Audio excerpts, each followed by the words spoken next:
Belongs to one place Barpeta करके एक जगह है। वो बहुत बड़ी एक्चुअली वैष्णवाइट मनास्ट्री है, हम सट्रा कहते हैं। माँ कामाख्या धाम अपने आप में एक जो 51 शक्तिपीठों में से प्रमुख माना जाते हैं। तो ज्योतिष और तंत्र का बीच में कोई संबंध है क्या? मॉडर्न जमाना का सबसे बड़ा तांत्रिक भी अगर कोई है वो भी है आइंस्टाइन। तो बहुत सारा ज्ञान हमारा लुप्त हो गया है, लेकिन उसको रिसर्च करके, शोध करके, साधना करके हमको फिर से उसको जागरूक करना है, जैसे लोग के लिए कल्याण करे। कोई भूत पिशाच आपका आस पास भी नहीं आएंगे, ये मेरा गारंटी है। अब हमको बचपन में कहा गया था गीता मत पढ़ो, एकम सदा विप्र बहुधा वदंती, मतलब सत्य को पाने का पथ अलग अलग भिन्न भिन्न हो सकता है, लेकिन सत्य एक ही होता है। हम लोगों का गुरुओं का साथ, ऋषि मुनियों का साथ इतना शक्ति था कि वो मंत्र जप करके वो आग लगा सकता था। सभी जो भारतीय विद्या है एक्चुअली, जो ऑल द हीलिंग सिस्टम्स जितना है, सभी एक्चुअली ज्योतिष से ही उत्पन्न हुआ है। तो ज्योतिष is the mother of all holistic healing systems. नमस्कार दोस्तों, आपका स्वागत है एक और नए एपिसोड में। मैं हूं आपकी होस्ट, आपकी दोस्त भारती। आज का एपिसोड बहुत खास होने वाला है, क्योंकि आज हमारे साथ जो गेस्ट जुड़े हैं वो ऐसी भूमि से आए हैं, ऐसी पवित्र भूमि से आए हैं, आसाम, जहाँ माँ कामाख्या मंदिर है। माँ कामाख्या मंदिर की आप कृपा तो आप सब लोग जानते ही होंगे। तो आज हमारे साथ जुड़े हैं डॉक्टर मणि कश्यप, जो कि एक एस्ट्रोलॉजर भी हैं और एक आध्यात्मिक गुरु भी हैं। अगर मैं बात करूं, न्यूमरोलॉजिस्ट का भी बहुत अच्छा ज्ञान है, वास्तुशास्त्र का भी बहुत अच्छा ज्ञान है। और सर, सबसे इंटरेस्टिंग बता दूं मैं आपको, सर पास्ट लाइफ हीलर भी हैं। तो आज हम सर से जानेंगे माँ कामाख्या मंदिर और उस भूमि के रहस्यों के बारे में। तंत्र, अध्यात्म, कहते हैं ना कि आसाम को तंत्र का, अध्यात्म का केंद्र माना जाता है। तो मैं स्वागत करती हूँ डॉक्टर मणि कश्यप जी का अपने इस शो पे। स्वागत है सर आपका। नमस्कार। आप यहाँ आए, बहुत बहुत दिल से धन्यवाद आपका। और एक छोटा सा हमारे व्यूअर्स का अपना इंट्रोडक्शन दे दीजिए सर, प्लीज। जी, नमस्कार प्रिय दर्शकों, जय माँ कामाख्या। मैं आया हुआ हूँ ऐसा एक पवित्र भूमि से जहाँ पे माँ कामाख्या देवी का आशीर्वाद है। माँ कामाख्या देवी का पावन धरती आसाम से आया हुआ हूँ। तो आप सभी का सामने आके और इधर में आपका सामने बैठ के हम थोड़ा बहुत आलोचना करेंगे, डिस्कशन करेंगे आध्यात्म का बारे में। और माँ कामाख्या नाम सुनते ही आदमी का, मनुष्य का मन भक्ति भाव से, आध्यात्म भाव से जुड़ जाते हैं। बिल्कुल। तो और उधर उसी भूमि का एक बहुत खास बात भी है बहुत, जैसे आसाम का नाम आते हैं, माँ कामाख्या का नाम आते हैं, तंत्र मंत्र का नाम आता है, बात आ जाते हैं। और उसी का भी, उसको क्या तंत्र मंत्र होता था, आसाम से तंत्र मंत्र सीख के आपको हम बताएंगे कि आसाम से सुदूर लंका से रावण ने अपने पुत्र को तंत्र सिखाने के लिए आसाम भेजा हुआ था। तो ऐसे बहुत ही रोचक बातें, मनमोहक बातें आप लोगों का सामने रखेंगे। बिल्कुल, क्योंकि आज बहुत रोचक होने वाला है। कह सकते हैं कि आज आप वो रहस्य जानने वाले हैं जिनके लिए आप कहीं ना कहीं किताबों में ढूंढते हैं, गूगल पे ढूंढते हैं। तो आज हम सर के द्वारा उन रहस्यों को जानेंगे। तो मैं सर से पूछना चाहूंगी, सर आसाम को तांत्रिक विरासत माना जाता है, जैसे तंत्र मंत्र, जैसे आपने कहा कि रावण के पुत्र वहां गए थे। तो माँ कामाख्या जो मंदिर है, वहां पे तंत्र का क्या महत्व है? क्या इससे हम जैसे लोगों की लाइफ में कोई असर पड़ता है सर? जब ये बात हम पहले एक बात बोल लेते हैं, जो आसाम है, आसाम है महाभारत का महाअंग था जी। महाभारत में आप देखें तो आसाम का नाम था क्या, प्राग ज्योतिषपुर करके कहा जाता था। इसमें से राजा भगदत्त, एक्चुअली वो कौरव का पक्ष में था, तो प्राग ज्योतिषपुर नाम था। प्राग ज्योतिषपुर नाम का अर्थ क्या है? प्राग मतलब पूर्व, ज्योतिष तो सब लोग जानते, पूर्व है अंचल, मतलब पूर्व का ज्योतिष का केंद्र बिंदु अंचल। तो पूरे भारत का जो ज्योतिष का एक जो हम लोग का लीगेसी है, एक हेरिटेज है, उसी का केंद्र बिंदु था आसाम। तो उसका पुराना नाम था प्राग ज्योतिषपुर। और उसी में ही माँ कामाख्या धाम धरती है, पवित्र भूमि। तो माँ कामाख्या धाम अपने आप में एक जो 51 शक्तिपीठों में से प्रमुख माना जाते हैं। देश का भिन्न प्रांतों में 51 शक्तिपीठ है, इसमें से जो प्रमुख है, माँ का जोनीपीठ जो है, शक्ति केंद्र जो है, वो आसाम में था, माँ कामाख्या धाम में है। जैसे हम जानते हैं कि ये शक्ति जो मूलाधार चक्र जो है, वो मूलाधार चक्र से जो शक्ति का उत्पन्न होता है। तो ऐसे ही आप जाने तो पूरा जगत जननी माँ कामाख्या है, इस जो सरासर जगत का शक्ति का केंद्र है, उधर से ही शक्ति का उत्पन्न होता था। तो शक्ति है तो जरूर तंत्र है, मंत्र है, और तंत्र मंत्र कुछ नहीं है, वो एक जो हम लोग आजकल मॉडर्न साइंस में कहते हैं कि जो अपने आइंस्टाइन का नाम सुना है ना मैडम? जी, आइंस्टाइन जो मॉडर्न जमाना का जो है आधुनिक युग का सबसे बड़ा साइंटिस्ट माना जाता है, लेकिन हम तो कहते हैं कि मॉडर्न जमाना का सबसे बड़ा तांत्रिक भी अगर कोई है वो भी है आइंस्टाइन है। आपको सुन के ताज्जुब हो जाएगा। कैसे मैडम, मैं बताऊं? जी बताइए सर, मैं आप जानना सुनिए चाहूंगी। मैडम, आइंस्टाइन ने क्या कह के गया है, E=mc²। ये है अभी शक्ति और जो फिजिकल मैटर और एनर्जी को कैसे हम कंपन जो है वाइब्रेशन है उसको हम कैसे एनर्जी तक लेके जा सकते हैं। E=mc²। तो M होता है मैटर मीन्स भौतिक जो चीज होता है, और तंत्र क्या होता है? तंत्र है जो भौतिक चीजों से आप जो साधना करते हैं वो होता है तंत्र। और मंत्र क्या होता है? आपको जो शब्द ब्रह्म, हमारा वैदिक सनातनी संस्कृति ने कहा है शब्द का ब्रह्म माना गया है, एनर्जी माना गया है, ठीक है ना? तो शब्द ब्रह्म होता है सी कंपन। तो ये जो तंत्र और मंत्र M और C² जो कहते हैं, मतलब कंपन का ये है। तो ये भौतिक पदार्थ और जो कंपन एक साथ जुड़ जाते हैं तब शक्ति का उत्पन्न होता है, और वही होता है तंत्र मंत्र का सबसे बड़ी रहस्य। और माँ कामाख्या धाम से हम बताते हैं कि पुराना जो हम लोग का प्राचीन भारत है, प्राचीन भारत को विंध्य पर्वत को लेके, विंध्य पर्वत का क्यों लिया हुआ था? वहां पे ट्रॉपिकल लाइन ऑफ कैंसर जाता था, तो विंध्य पर्वत को लेके 3 भागों में भागा हुआ था। ठीक है। क्रांता बोलता था, क्रांता मीन्स एक अंचल। तो पूर्व का जो अंचल है वो है विष्णु क्रांता। तो विष्णु क्रांता का 64 तंत्र शास्त्र है इसको। तो इस 64 तंत्र शास्त्र सारा का सारा कामाख्या धाम में मिलते हैं, कामाख्या पीठ से उत्पन्न होता है। तो जितना भी तंत्र है, सही तंत्र क्या है? और कामाख्या तंत्र का एक बहुत बड़ी खासियत ये है कि तंत्र मंत्र कोई किसी को, हमको गुरु ने सिखाया गया है कि आपको तंत्र करना है, पहला चीज आपको क्या होना पड़ेगा?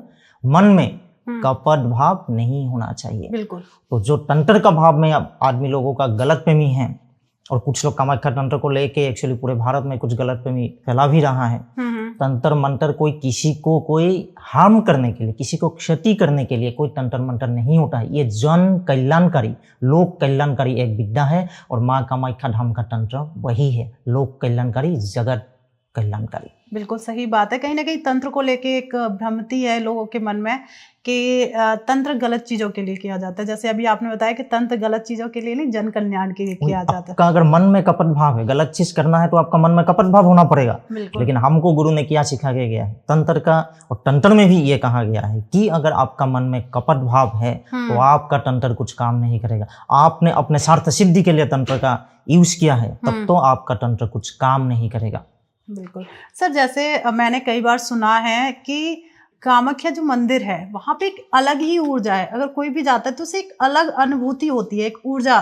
तो क्या ये सही है? मतलब क्या वो लोग सही बताते हैं, ऐसी ऊर्जा है क्या वहाँ? जरूर, आप भी आइए, और जो लोग गया हुआ है वो लोग अपने आप महसूस किया हुआ है। जी, मतलब काफी लोग ये एक आप अगर देखें तो एक्चुअली ये जोनी पीठ है, थोड़ा सा अंदर जाना पड़ता है, लेकिन आप पूरी कामाख्या धाम का जो वातावरण में आप लोग आप ध्यानस्थ होके माँ कामाख्या जगत जननी का आप नाम जब भी करेंगे ना, अपने आप एक बहुत ही एक ऊर्जा आप अनुभव करेंगे। आपका जो निगेटिविटी है वो अपने आप खत्म हो जाएगा। और मैंने देखा है, माँ ने जब बुलाया हुआ है अब तब भी जा सकता है। बहुत लोग ऐसा है गुवाहाटी में गया हुआ है जो उसका उद्देश्य था कि जब माँ कामाख्या का दर्शन करेंगे, लेकिन उसी में गया है ऐसे कुछ कामों में और कुछ अलग जंजालों में फंस गया है कि माँ कामाख्या का दर्शन नहीं हो पाया है। ऐसा भी बहुत बात हुआ है। लेकिन शुद्ध मन से अगर माँ को पुकारा हुआ है, माँ को भक्ति भाव से पुकारा हुआ है, माँ ने जरूर बुलाते हैं और आपका मन कामना जरूर पूर्ति करता है।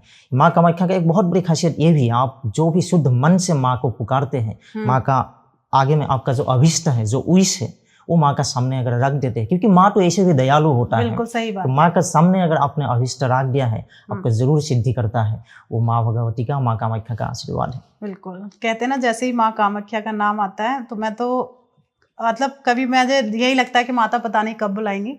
अभी तक मेरा तो जाना नहीं हो पाया, पर आपसे यहाँ बात करते हुए एकदम वही फीलिंग आ रही है कि अब शायद मैं जाने का मौका मुझे मिलेगा। आप जरूर आएंगे, जल्दी ही आएंगे, मुझे पूरा।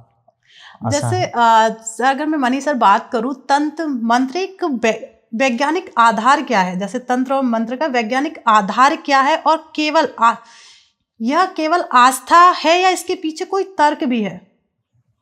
तो एक बात आप देखिए जी, कोई भी चीज है जो भारतीय सनातनी वैदिक संस्कृति का कोई भी ज्ञान है, ज्योतिष बोले, तंत्र शास्त्र बोले, वास्तुशास्त्र, कोई भी ज्ञान है, कोई भी ज्ञान का धारा जो है वो आस्था से जुड़ा हुआ इसलिए, अगर आपका आस्था नहीं है, भक्ति नहीं है, अब कोई भी कर्म भी कर रहा है ना, उसको भक्ति पूर्वक अगर नहीं कर रहा है, अब devotionally if you are not doing, आपको सक्सेस नहीं मिलेगा। और सक्सेस मिलेगा भी तो आपको खुशी नहीं मिलेगा, संतोष नहीं मिलेगा। बिल्कुल, ठीक है ना। तो जो हम काम कर रहा है, अगर हैप्पीनेस नहीं है, आज का युग में जो दिखाया जा रहा है, सब लोग है, कोई भी काम कर रहा है, बहुत पैसा भी शायद कमा रहा है, लेकिन हैप्पीनेस नहीं है। क्यों नहीं है? क्योंकि वो आस्था नहीं है, भक्ति नहीं है।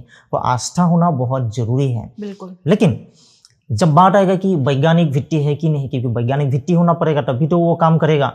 जो चीजें आज से कम 5000 सालों से चल रहा है, उसका जरूर कुछ ना कुछ वैज्ञानिक भित्ति है।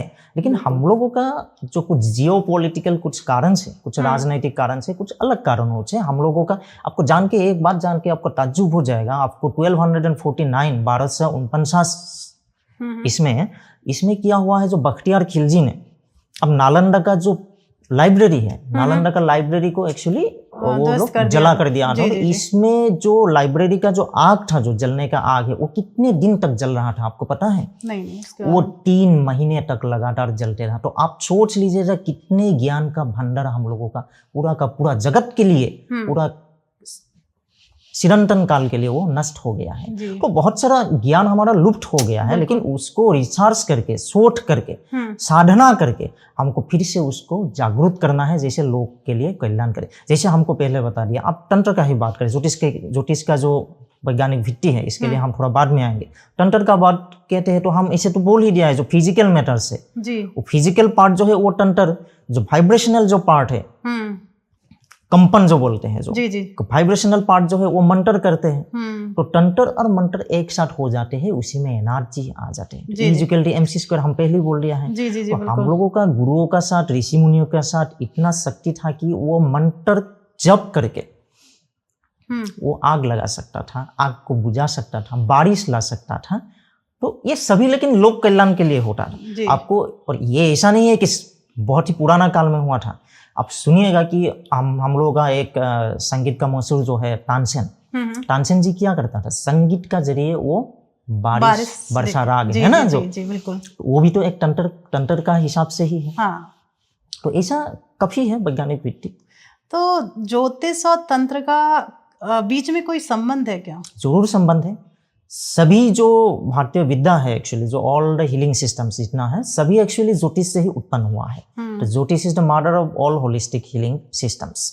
तो तंत्र जो है वो अपने आप अलग एक महत्व है उसका, वो अलग बात है। लेकिन ज्योतिष पे जैसे हम ग्रह नक्षत्र का बात करते हैं, तो एक वाइब्रेशन, एक स्पेसिफिक टाइम में, एक स्पेसिफिक जगह पे जन्म लेने वाला का एक अलग सा वाइब्रेशन मिलता है, उसका अलग सा क्वालिटीज मिलते हैं, पॉजिटिव क्वालिटीज, थोड़ा सा निगेटिव क्वालिटीज। और तंत्र का क्या है, तंत्र का माध्यम से हम हमारा जो स्पेसिफिक विश है, हम लोग चाहते हैं कि ये चीज हमको चाहिए, ये काम हमको करना चाहिए, इसके लिए जो साधन है, आपको भौतिक साधन है वो तंत्र, और जो वाइब्रेशनल साधन है वो है मंत्र। कुछ चीजें हैं जो छोटा चीज है, वो आप मंत्र या तंत्र कोई एक साधन से भी कर सकते हैं। किसी के लिए दोनों का एक साथ होना बहुत जरूरी है। जैसे कुछ बातें हम आपको जैसे बोल दिया है, ये काम करना है, मंत्र का हिसाब से बोल दिया है, उसी से ही काम हो जाएगा। और कुछ काम ऐसा है कि आपको बोलना भी पड़ेगा, काम करके सिखाना भी पड़ेगा, तब भी वो काम करना पड़ेगा। वो तंत्र मंत्र तब दोनों एक साथ आ गया है जी। तो जैसे ज्योतिष में राहु और केतु को एक ग्रह की उपाधि दी गई है, और वैज्ञानिक तरीके से देखा गया कि राहु और केतु को ग्रह नहीं माना जाता है। तो इस पे आपके क्या विचार है? बहुत बड़ी अच्छी बात आपने लिया है। एक बात है कि ग्रह हम किसको कहते हैं? जो मेरा काम का है, मेरा मतलब पृथ्वी के लिए जो काम है, जो काम में आने वाला महाजागतिक जो चीजें हैं, उसको हम ग्रह का नाम दिया हुआ था। आपने पूछा, आपने बोला है राहु केतु, लेकिन उसी हिसाब से देखा जाए जो सूर्य जो है रवि, तो रवि को भी हमने क्या कहा था? ग्रह कहा था। उसको आजकल कहते नक्षत्र कहते हैं जी। लेकिन राहु केतु भी आप देखें, राहु केतु प्लैनेट्स नहीं है। ज्योतिष में भी राहु केतु को कभी ग्रह नहीं कहा है, वो साया ग्रह, उपग्रह माना गया है। उपग्रह, जी। आप अगर विष्णु पुराण का और भगवत पुराण का भी बात देखें, जो अमृत मंथन का बात आते हैं ना, अमृत मंथन से बोला जाते हैं ना, जो राहु केतु का सृष्टि हुआ है, भगवान विष्णु ने सुदर्शन चक्र चलाया, एक पार्ट हो गया राहु, एक पार्ट हो गया केतु, और कुछ ये इसके बाद क्या बोला है विष्णु ने, वो दोनों ने एक साथ अपोजिट रहेंगे, तो बीच बीच में छुरी होगा और चंद्रमा को तुम खा सकते हैं। तो वो कहानी साइंस ने जो बोला हुआ है, राहु केतु का कारण चंद्र ग्रहण होता है और सूर्य ग्रहण होता है जी। तो वो हमने पुराण का माध्यम से, कहानी का माध्यम से बना दिया है। आप अभी भी पूछो कोई भी बच्चा को, जैसे सूर्य ग्रहण और चंद्र ग्रहण कैसे होता है, वो पूरी कहानी शायद बहुत लोग नहीं बता पाएंगे, लेकिन हम लोग तभी लिखित रूप में नहीं था, लेकिन कहानियों का माध्यम से हमने बना दिया। इसलिए पूरे भारतवर्ष में, पूरा जगत में सूर्य ग्रहण और चंद्र ग्रहण कैसे होता है सबका पता है। वो पूरा कहानी था। और ऐसा नहीं है, आपको देखिए, आपको साल में 2-3 बार कोई एक चीज आके खा जाते हैं, मतलब आपको पूरा का पूरा मतलब ग्रास कर लेते हैं जी। तो पूरा साल में तो आपका डर तो रहेगा ना, वो कहीं पास है तो आपको थोड़ा सा डर लगेगा, थोड़ा दूर है तो थोड़ा सा रिलैक्स फील करूंगी। तो राहु केतु जो पॉइंट है, वो पॉइंट का इसीलिए इंपॉर्टेंस है। भले ही चंद्र ग्रहण और सूर्य ग्रहण हमेशा नहीं होता है, लेकिन वो जो पॉइंट्स है राहु केतु का, वो राहु केतु का पॉइंट्स का इसीलिए एस्ट्रोलॉजिकल इंपॉर्टेंस है कि वो कितना दूर है, कितना पास में है, कौन सा ग्रह का पास में है, वो कैसे जीव जगत को प्रभावित कर रहा है, वो प्योरली साइंटिफिक है। ओके तो सर, जैसे आप मेरी बात आपसे हो रही थी पहले, तो ये आपने न्यूमरोलॉजी भी किया, आपने वास्तु शास्त्र में भी काफ़ी एक्सपर्ट हैं, तो ये आपने कब सीखा? ये हम लोग एक्चुअली जो आसाम में तो एक परंपरा ही है और उसी से ही हमने सीखा हुआ है गुरु से।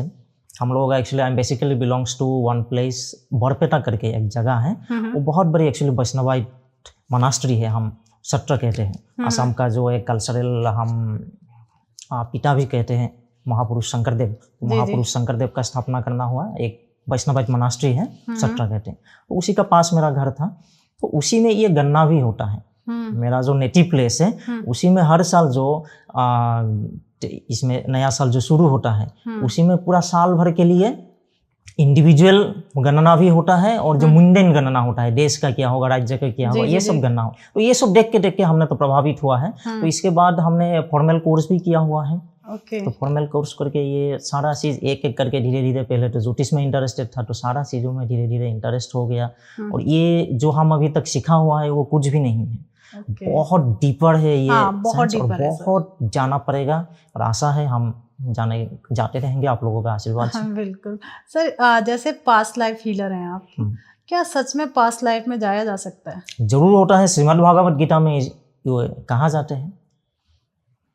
मतलब कोई जैसे मनुष्य अपने वस्त्र त्याग कर नया वस्त्र लेते हैं, तो आत्मा भी ऐसा करके पुराना शरीर को त्याग करके नया शरीर लेते हैं, ग्रहण करते हैं।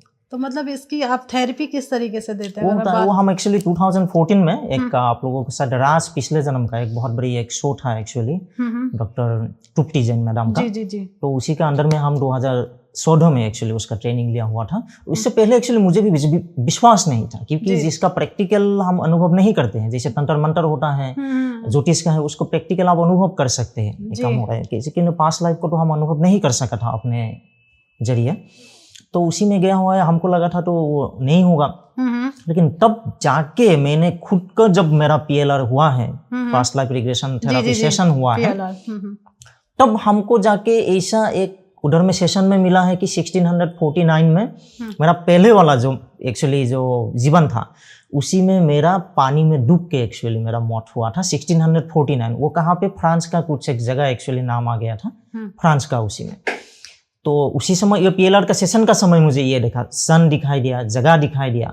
फिर जब सेशन से हम बाहर आया है, हमने वो खत्म होने के बाद गूगल सर्च किया है, मैडम खुद ही बोला गूगल सर्च कर लीजिए, गूगल सर्च कर लिया। उसी में फ्रांस का कुछ एक जगह है, उसी में 1649 में सच्ची में प्रलय हुआ था और पानी इतना बढ़ गया था, मतलब 12 फीट तक बढ़ गया था। तो उसी में मेरा जन्म, और आप जानकर ताज्जुब हो जाएगी, तो मेरा बचपन से पानी से डर है, अभी भी मुझे स्विमिंग नहीं आते हैं। तब से मेरा डर थोड़ा कम हो गया, वो अलग बात है। तो इसे फोबिया टाइप का था मेरा, ठीक है ना। अभी फोबिया कम हो गया, जैसे मुझे पता चला कि मुझे क्यों पानी के लिए डर था। अच्छा, वो पहले जन्म में मुझे पानी में डूब के मर गया हुआ था। तो अभी भी मुझे, आप एक बात देखिएगा, जो पिछले जन्म का तो है ही है, पिछले जन्म का जिसको बहुत डांटा हुआ है आदमी को ना, वो अभी भी ऐसा माथा ऐसा थोड़ा ऊपर करके बातें करने के लिए अभी भी उसको संकोच होगा। आप देखा है ना, बहुत सारा नीचे माथा रख के बात करते हैं। उसको पिछले जन्म में बहुत डांटा हुआ, मतलब उसको माथा ऊंचा करके बोलने का वो भूल ही गया हुआ है। और आप पिछले जन्म तो छोड़ दीजिएगा, इस जन्म में भी आप एक चीज को आप एक कल्पना कीजिएगा, आप एक थका हुआ बाप, ठीक है, काम उप करके वो थका हुआ बाप घर में आया हुआ है, थोड़ा फ्रस्ट्रेटेड है, और घर में घुस गया अपने बच्चा, वो हाथ ऐसा करके, बच्चा लोग आते हैं ना, छोटा बच्चा होगा तो हाथ ऐसा करके पिताजी या पापा या ऐसा करके आया है, तो बाप थोड़ा गुस्सा में है, बाप ने उसको देखा नहीं है, जाओ ऐसा करके दे दिया है। वो बच्चा है लेकिन मन में वो सबकॉन्शियस माइंड में वो डर गया है कि हम ऐसा करके आएंगे, फूटी करके आएंगे तो डांटेंगे, बाप डांटेंगे, तो धीरे धीरे सबकॉन्शियस माइंड में वो ये फूटी करना, हाथ ऐसा करके आना वो छोड़ ही देगा। तो ये लड़का जब थोड़ा सा बड़ा होगा उसको इसमें पेन रहेगा, स्पॉन्डिलाइटिस होगा। हमने काफी आदमी को ऐसे ठीक किया हुआ है पास्ट लाइफ रिग्रेशन थेरापी का जरिए। और रिलेशनशिप में एक पीएलआर बहुत ही इंपॉर्टेंट होता है, क्योंकि हम कोई ना कोई पिछले जन्म से आपसे जैसे मिला हुआ है ना, पिछले जन्म में भी हम कोई ना कोई रूप से मिला हुआ है। तो ये पिछले जन्म तक अगर जा सकते हैं, कहाँ पे हमारा एक्चुअली कुछ पॉइंट में शायद पिछले जन्म में हम लोगों का कुछ झगड़ा हुआ था, अपने कुछ रिलेशनशिप में जो झगड़ा होता है, शायद पिछले जन्म में कुछ चीजों में हमारा झगड़ा हुआ था, कुछ कॉन्फ्लिक्ट हुआ था।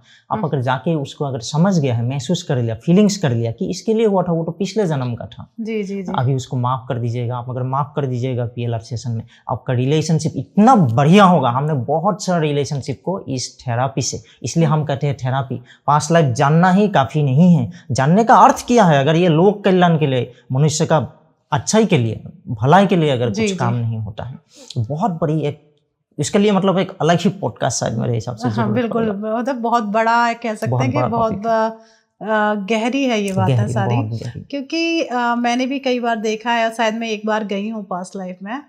क्या उसको डिलीट करना बहुत जरूरी होता है मेमोरी को, या फिर वो बरकरार रहती है मेमोरी? वो करना जरूरी होता है। कोई भी निगेटिव जो चीजें हैं, ये होता है कि इस जन्म का भी बहुत सारा होता है। आप देखा होगा बहुत सारा लड़की होता है कि आप देखेंगे कि वो शादी का योग्य हो गया है, विवाह का, लेकिन करना नहीं चाहती, क्योंकि वो बचपन में कुछ है कि बचपन में कोई बैड टच का वजह से उसको सबकॉन्शियस माइंड में बैठ गया है कि कुछ एक डर बैठा हुआ है, ठीक है ना। तो उसको भी आप अगर हिप्नोटिज्म का थ्रू को जाके, नहीं तो पीएलआर में जाके, पास्ट लाइफ में भी अगर उसका बहुत कुछ थेरापी, इसके कुछ ऐसे घटना है जिसके लिए उसको बहुत चोट लगा हुआ था ना, उसको हील करना बहुत जरूरी है। इसके लिए आपको 3 चीज एकत्रित करके उसको थेरापी देना पड़ता है। पीएलआर, हिप्नोटिज्म इज ये रूट है एक्चुअली। आपको हिप्नोटाइज करना पड़ेगा तभी आप पीएलआर कर पाएंगे। पीएलआर में होगा तो उसमें हीलिंग करना पड़ेगा, इसके लिए ध्यान का भी जरूरत होगा। अगर आप सही तरीके से आप ध्यान भी कर रहा है हर चीज को, कली युग में सबसे बड़ा हीलिंग थेरापी है ध्यान। ध्यान करोगे तो अपने आप आपको जो मन में हो शांति मिलेगा। जितना घाव है ना, जितना आघात है, वो आघात धीरे धीरे हीलिंग होगा और आप बढ़िया से कर जाएंगे। और इसके लिए पीएलआर, आप कहीं गुरु का साथ, पीएलआर थेरापिस्ट का साथ ये करेंगे तो आपका एक ही दिन में ये काम, हम जो बोलते हैं कि चुटकी में खत्म हो जाते हैं, आपको चुटकी में हो जाएगा, एक नया जीवन मिल जाएगा। नहीं बिल्कुल, क्योंकि एक मेरा खुद का ही एक एक्सपीरियंस है कि वो शायद मैंने डिलीट नहीं किया, तो मैं आज भी पीएलआर से डरती हूँ। मैं पर्सनली बताऊँ तो कहीं ना कहीं वो चीज़ मुझे शायद मैंने कई जन्म देखे थे, तो एक ट्रॉमा टाइप का है जो मुझे आज भी याद रहता है। वो एक्चुअली क्या होता है, शायद हो सकता है पिछले जन्म में इसके हम up to 14th past life तक जा सकते हैं, 14th number of past times, इसमें कोई ना कहीं में होगा। तो धीरे धीरे शायद कभी किसी का होता है कि एक दिन में इतना जाना पॉसिबल नहीं होता है, तो इसके लिए शायद 2-3 कुछ सेशन करना पड़ेगा, लेकिन पूरा का पूरा हीलिंग इज पॉसिबल। और मुझे पूरा विश्वास है आपका भी हीलिंग हो जाएगा। और आप ऐसे भी आप मेडिटेशन करते भी हैं, मेडिटेशन जो करते हैं वही लोग जा सकते हैं। करेंगे, आपको थोड़ा सा समय लगेगा, लेकिन you will be healed, it's my confidence. बिल्कुल, थैंक यू। और सर कहते हैं कि हर कोई बंदा पीएलआर में नहीं जा सकता है, क्योंकि कहीं ना कहीं उसका ध्यान केंद्रित नहीं है। इस तरीके का भी कोई मिथ है क्या? ये होता है, जो लोग थोड़ा सा संचल मन का होता है, वो ज्योतिष का कारण कुछ राशियां हैं, और ऐसे भी मेरा राशि में भी बोलता है कि पीएलआर करना मुश्किल है, सिंह राशि है, थोड़ा उग्र राशि है, ठीक है ना। लेकिन थोड़ा हम तो मेडिटेटिव स्टेट में है बचपन से ही, तो हो जाते हैं, वो अलग बात है। लेकिन पीएलआर में किया है, किसी का कोई भी काम, जैसे आप देख लीजिएगा, जैसे गणित होगा, विज्ञान होगा, कोई भी चीज हम सीखते हैं तो कुछ आदमी क्या है थोड़ा सा जल्द सीख जाते हैं, कुछ को थोड़ा सा समय लगता है जी। वो गुरु का ऊपर डिपेंड करता है, मेंटर का ऊपर डिपेंड करता है जी जी। तो किसी लोगों को, बहुत सारा आदमी को देखा है, कुछ हम भी सेशन करते हैं, पहला सेशन में बहुत सारा कुछ नहीं होता है तो हमने तो अभी देख के तो आदमी को पता चल जाता है कि उसको पहला सेशन में PLR नहीं होगा, उसको हिप्नोटाइज करके कम से कम माइंड कैसे स्टेबल किया जाते हैं वो हम करते हैं। उसके लिए किया है थर्ड आई चक्र जो है, अब थर्ड आई चक्र तक आदमी को एक बार लेके आ सकते हैं क्योंकि उस लोगों का थर्ड आई मतलब कुंडलिनी जो है बहुत ही इम्बैलेंस्ड है, तो कुंडलिनी थोड़ा सा बैलेंस करके पहला सेशन में हम ये करते हैं अप टू आज्ञा चक्र तक अगर उसको बैलेंस कर दिया है, क्योंकि सहस्रार चक्र तो बैलेंस करना तो वो तो जोगी बन जाएगा, तो आज्ञा चक्र तक बैलेंसिंग कर दिया है कुंडलिनी चक्र, तब आपको लेके जाना बहुत आसान हो जाता है। बिल्कुल, मतलब काफी मेहनत भी होती है PLR करने के लिए। तो सर जैसे अभी वापस आऊंगी ये तंत्र मंत्र पर, कहीं ना कहीं लोगों के मन में एक भ्रम रहता है कि तंत्र जो है, क्योंकि मैंने शायद ये पहले आपसे किया था क्वेश्चन कि लोग ना गलत तरीके से इसका यूज कर रहे हैं, तो ऐसे लोगों के लिए आपका क्या कहना होगा? तो पहले एक बात देखिएगा, आप अगर ग्लास का घर में रहेंगे तो कोई भी छोटा सा भी पत्थर मारेगा तो ग्लास टूट जाएगा, पतला वाला ग्लास है तो जल्दी टूटेगा जी जी, और थोड़ा बड़ा वाला ग्लास भी होगा तो बड़ा पत्थर मारेगा तो टूट जाएगा। आप बढ़िया कंक्रीट का घर में रहेंगे तो आपको कोई पत्थर मारे तो कोई पता भी नहीं चलेगा। तो ये होता है आपका ऑरा जो है, एनर्जी लेवल जो है, एनर्जी लेवल कितना शक्तिशाली है, आप भगवान के प्रति आपका कितना विश्वास है, क्योंकि भगवान का विश्वास से ही you can connect to the universal energy. आप यूनिवर्स का अगर पार्ट नहीं है, यूनिवर्सल एनर्जी अगर आपका ऊपर पॉजिटिव ब्लेसिंग्स नहीं है, तब आप वो ऑरा जो है आप ऑरा फील नहीं कर पाओगे। जी बिल्कुल। जब ऑरा आपका शक्तिशाली होगा तब तंत्र आपको कुछ गलत या अच्छा चीज कोई कुछ नहीं कर पाते। हाँ, अभी आपका टॉपिक्स में आता हूँ, तंत्र का जरिए से कुछ गलत किया जा सकते हैं, किया जा सकते हैं, किया जा सकता है, जरूर किया जा सकते हैं ये, लेकिन सही तंत्र नहीं है। लेकिन सही तंत्र लेकिन अलग बात है, जो लोग ऐसा कर रहा है खराब, उसका तो खुद का अनर्थ होने वाला है, वो अलग बात है। लेकिन आपको एक बात मैं बता रहा हूँ, आपको अगर ऑरा शक्तिशाली नहीं है तो मैं आपके लिए जैसे कुछ जलन हो रहा है, आपको मैं हमेशा बुराई सोच रहा हूँ ना, तब भी आपको खराब हो जाएगा। ठीक है ना, नेगेटिव सोचते सोचते वही बात है। इसी में एक बात है कि तंत्र का जरिए आपको देखिए, आपका कोई वस्त्र और चप्पल अगर गुम हो गया है तो आपके लिए ये चिंता का कारण है, क्योंकि चप्पल स्पेशली लेफ्ट हैंड का चप्पल, क्योंकि स्पेशली जैसे लेफ्ट हैंड या राइट हैंड किसी को पता नहीं चल रहा है, इसलिए आदमी दोनों चप्पल उठा के लेके जाते हैं। ठीक है ना, लेफ्ट लेग का जो है, लेफ्ट लेग का चप्पल या जूते अगर आपका गुम हो गया है, या जूते ही गुम हो गया है, आपका वस्त्र गुम हो गया है, तब तो आप सोच लीजिएगा, आप चिंता का कारण है, वो लेके तंत्र कुछ कर सकते हैं गलत। लेकिन आपको मैं एक बात बता रहा हूँ, आप हर दिन, अब कली युग में बहुत सारा ऐसा साधन दिया हुआ है भगवान ने आपको, आप महामृत्युंजय मंत्र का भी डेली जप करेंगे, आपको मैं बता देता हूँ, क्योंकि सारा तंत्र मंत्र जितना भी देव देवी, भूत पिशाच का भी देवता है, कौन है? पशुपतिनाथ महादेव, राइट। तो महादेव जी का, भगवान शिव जी का आशीर्वाद से आपको कुछ नहीं होने वाला है ना? बिल्कुल। एक कहते हैं ना, इसको क्या बिगाड़े काल, जिसका पास है महाकाल, और महाकाल का आशीर्वाद है, आपको कुछ नहीं होगा। और आज कल कलियुग में एक है बढ़िया है हनुमान चालीसा। हनुमान चालीसा में इतना वाइब्रेशनल एनर्जी है। हनुमान चालीसा इसलिए जरूरी है कि वो देखो, हम लोगों का वैष्णव भारत का जो सनातनी पंथ है, सनातनी धर्म संस्कृति में एक वैष्णव पंथा है, एक शाक्त पंथा है, शक्ति पंथा है, शिव का जो पंथा है। तो जो लोग, ठीक है, कुछ अगर शिव को नहीं मानते हैं, मतलब मानने से भी जैसे भगवान विष्णु को ज्यादा मानते हैं, वैष्णव होता है, वो लोग भी भगवान श्री हनुमान को पूजा कर सकते हैं। और भगवान हनुमान किसका अवतार है? वो तो भगवान शिव जी का ही अवतार है। जी। तो हनुमान चालीसा ऐसा है, वो वैष्णव लोग भी कर सकते हैं, शाक्त लोग भी कर सकते हैं। तो हनुमान चालीसा में इतना शक्ति है। हनुमान चालीसा अगर पाठ करेंगे, डेली पाठ करेंगे, जप करेंगे, तब कोई भूत पिशाच आपका आसपास भी नहीं आएंगे, ये मेरा गारंटी है। आप लिख लीजिएगा, हमने भूत जिसका पास आया हुआ है ना, भूत, आप जाते हैं कभी अनजान जगह पे गया हुआ है ना, कभी आपका पास भूत आ सकते हैं, लेकिन भूत आया हुआ आदमी कभी कुछ नहीं किया हुआ है, सिंपल सा भूत आया हुआ है, हनुमान चालीसा पाठ कर दो, 3 बार पाठ कर दो, भूत आपको गाली देके भूत अपने आप भाग जाएगा। गाली देके जाएगा, लेकिन कुछ चीज स्टोर के जाएगा, लेकिन भाग जाएगा। ये सिंपल सा चीजें हैं। और इसके आगे भी तंत्र मंत्र का बहुत सारा चीज है। कोई जैसे बड़ा वाला, क्योंकि फूड का भी कुछ एनर्जी लेवल होता है, कुछ बड़ा वाला एनर्जी होता है, कुछ नेगेटिव एनर्जी, कुछ जैसे तांत्रिक है बहुत ही अपने साधन के जरिए से नेगेटिव तरीके से साधन किया है तो उसका पक्ष बहुत नेगेटिव एनर्जी आ जाते हैं, वो किसी को बहुत खराब कर सकते हैं। आप कुछ नहीं कर रहा है, आपका कपड़ा में आपका ब्लड का दाग आ जाएगा, ठीक है ना, वो आदमी धीरे धीरे सूख जाएगा। एक्चुअली उसको मारन कहते हैं। वो तंत्र का एक्चुअली 6 भाग है। पहले एक्चुअली राजा महाराजाओं ने एक्चुअली अपने देश को रक्षा करने के लिए शत्रु राजाओं के ऊपर, शत्रु सैन्य के ऊपर ये सब किया करता था। मारन वाला जो है। अभी वो लोग क्या करते हैं, ठीक है, अभी कुछ कुछ साधक करके वो निगेटिव तरीके से साधन करके अपने इंडिविजुअल को ऊपर करना शुरू कर दिया है। सबका ऊपर तो नहीं होता, हम पहले ही बोल रहे, आप रोज अगर महामृत्युंजय मंत्र या हनुमान चालीसा का जप करते हैं, आपका कुछ नहीं होने वाला है। आप निश्चिंत रहिए, एकदम हंसी खुशी रहिएगा, कुछ नहीं होगा। लेकिन कुछ लोग किसी कारण में जो थोड़ा सा रास्ते से भटक गया हुआ है ना, उसी लोगों का ऊपर कोई कर सकते हैं। उसके लिए थोड़ा सा तांत्रिक साधन जरूरी है।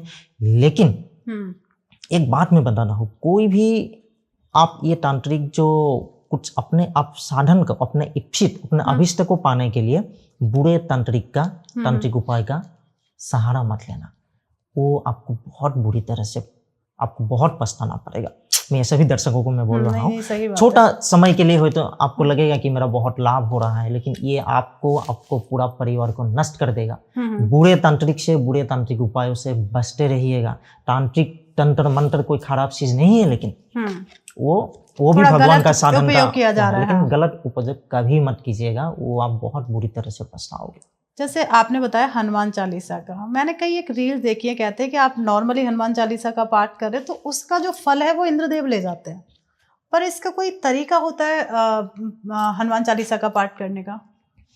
नहीं, हम एक बात बता रहे हैं, जैसे हनुमान चालीसा एक जो है एक्चुअली रामचरितमानस से भगवान तुलसीदास आप अगर इसमें हनुमान चालीसा जैसे सृष्टि हुआ है ना, वो श्री राम जी का आशीर्वाद से ही सृष्टि हुआ है जी। तुलसीदास जी ने हनुमान चालीसा लिख नहीं पा रहा था अपने तरीके से, ठीक है ना, लिखना चाहता था लेकिन लिख नहीं पा रहा था, जब तक उसको भगवान राम जी का आशीर्वाद नहीं मिला हुआ था। भगवान राम जी का आशीर्वाद मिला है, वो तुरंत लिख लिया है। तो ये जो है, आप कोई भी उसको पाठ कर सकते हैं। और जो कहते हैं कि इसका गलत तरीका है, ये है हनुमान चालीसा का कुछ गलत उलट तरीका नहीं होता है, एक ही तरीका है, आप करो, स्वयं वो भगवान हनुमान जी को मिलेगा, राम जी का आशीर्वाद मिलेगा, भगवान का आशीर्वाद मिलेगा, आपको एनर्जी मिलेगा। इसका कुछ कुछ अलग है एक्चुअली, जैसे कुछ बाण होता है, बजरंग बाण है, ये सब थोड़ा थोड़ा अलग अलग तरीका है। लेकिन हनुमान चालीसा शुद्ध रूप से, आप शुद्ध अंतर से, ये कहते हैं कि आप कहीं पे भी हो, ऐसा नहीं है कि आप पूजा स्थल में हैं उसी में ही आप हनुमान चालीसा का पाठ करें, ऐसा नहीं। आप कोई भी जगह पे हैं, आप हनुमान चालीसा का, हनुमान जी का नाम ले सकते हैं। बिल्कुल, एक अलग ही पावर है। जय श्री राम। जय श्री राम। तो जैसे मैं थोड़ा सा, एक मेरा पर्सनल क्वेश्चन है आपसे कि जो माँ कामाख्या देवी मंदिर हैं, तो वहाँ पे है कि माँ हर मंथ जो एक क्या बोलेंगे उसे? मासिक धर्म जो मासिक धर्म, वो एक्चुअली माँ कामाख्या का धाम में वो वार्षिक होता है। हाँ, जो साल में एक बार होता है। क्या वो सच में होता है? होता है, क्योंकि कहीं ना कहीं लोगों का होता है कि शायद होता है। आप उसी समय में माँ कामाख्या धाम का धरती में, पूरे आसाम में एक्चुअली बहुत बड़ा एक मेला होता है माँ कामाख्या धाम में, अम्बुबासी मेला कहते हैं हम वो, और देश विदेश से साधु संत जाते हैं, उसको हम मिनी कुंभ कहते हैं। अच्छा, मिनी कुंभ, हाँ सुना है मैंने। वही है, तो आप भी आएंगे कभी, बहुत बड़ी एक पवित्र आध्यात्मिक अनुभव होता है। तो वो वर्ष में एक बार होता है एक्चुअली। तो ये एक्चुअली उसी समय में आप जाएंगे तो जो एक्चुअली माँ कामाख्या का मंदिर किया है नीलाचल पहाड़ी का ऊपर है एक्चुअली, नीलाचल पहाड़ कहते हैं उसको। अच्छा। नील आंचल मतलब नील सागर जैसे दिया हो, उसको कैसे लगता है कि दूर से आप देखेंगे, आप ऊपर से देखेंगे तो उसको क्या है, आसाम का जितना भी हिल्स है ना, it's slightly blue actually. Assam को इसलिए कहा जाता है कि red reverse and blue hills, ठीक है ना। रिवर रेड होता है और पहाड़ ब्लू होता है। रेड क्यों होता है वो भी हम बोलेंगे, पहाड़ से एक्चुअली लाल माटी होता है। हमारा इधर का पहाड़ जो पत्थर से होता है ना, उधर का पहाड़ एक्चुअली थोड़ा सा मिट्टी टाइप का होता है, और लाल मिट्टी होता है। तो मिट्टी जब नदी से आते हैं उसको कहते हैं, मतलब वो थोड़ा सा लाल हो जाता है, इसलिए जो हमारा प्रमुख नद है ब्रह्मपुत्र का एक नाम है लोहित मतलब लाल रंग का है ना। अच्छा। इसीलिए तो red reverse and blue hills, तो उसी नीलाचल पहाड़ी का पहाड़ी में जो पानी है एक्चुअली उसी बारिश होता है उसी समय, जून का लास्ट में होता है जनरली, उसी समय में बारिश होता है। तो वो बारिश का कुछ स्पेसिफिक जो 3 दिन है 4 दिन, उसी समय में ना ये बारिश का पानी जो पहाड़ से गिरते हैं वो लाल रंग का हो जाते हैं। वो माँ का आशीर्वाद है। एक अलग ही मतलब कह वो एक सकते हैं प्रत्यक्ष रूप से आप अनुभव कर सकते हैं। उसी समय में जो पानी आते हैं, बाकी समय में तो साफ पानी आते हैं, मतलब वो स्पेसिफिक डेज में जो 3 दिन का दिन है, उसी समय में नीलाचल पहाड़ी से जो पानी गुजरते हैं वो भी लाल रंग का बन जाते हैं। हमने प्रत्यक्ष अनुभव किया है, और जो लोग माँ कामाख्या का धाम में गया हुआ है वो लोग उसी समय में है, वो लोग सभी ने प्रत्यक्ष रूप से अनुभव किया है। और उसी समय भले ही एक्चुअली पूरा मंदिर बंद रहते हैं, क्योंकि जैसे मासिक धर्म है तो मंदिर, मुख्य मंदिर जो है बंद रहते हैं, लेकिन मंदिर का मुख्य मंदिर है तो मंदिर का जो कैंपस है उसी में, और पूरा नीलाचल पहाड़ी में साधु संत से भर जाते हैं।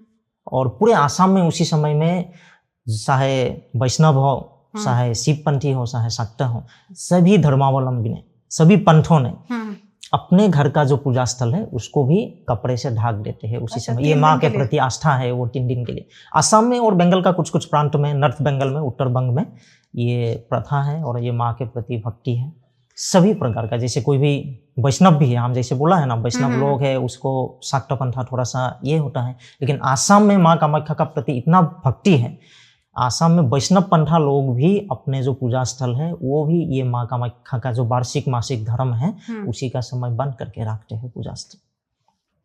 तो आइए कभी, ये बहुत दिव्य अनुभूति है वो। मतलब आपसे भी बात करके एक अलग ही एक ऊर्जा महसूस हो रही है। माँ का आशीर्वाद है, जय माँ का। कि आज सच में वो चीज जानने को मिला। कहीं ना कहीं वो भ्रम सा ही रहता है माइंड में कि क्या सच में ये होता है, क्योंकि हम लोग इधर से बिलोंग करते हैं तो इतना शायद नहीं, पर माँ कामाख्या मंदिर को हम मानते, माता को तो बहुत मानते हैं।